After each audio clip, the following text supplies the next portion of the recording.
पिया मोर सिपाही बाड़न देवरा मोर किसान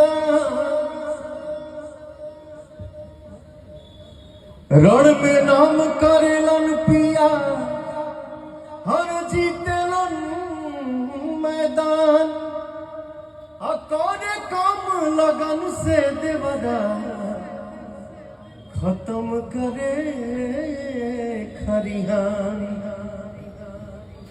बचपन में हम एक गाना गा रही जब हम 9 साल के रहली। आज हमके वो गाना याद आ गई ना। कौन है बन दुखिया हरवा,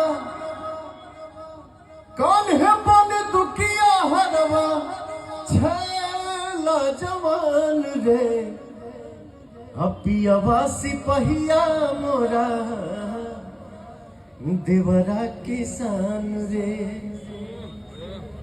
तो हम यही कहेंगे सुशील भैया, आपको पैर छू के प्रणाम।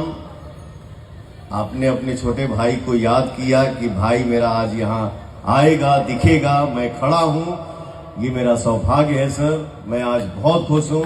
बहुत बहुत धन्यवाद, बहुत बहुत धन्यवाद। Thank you so much.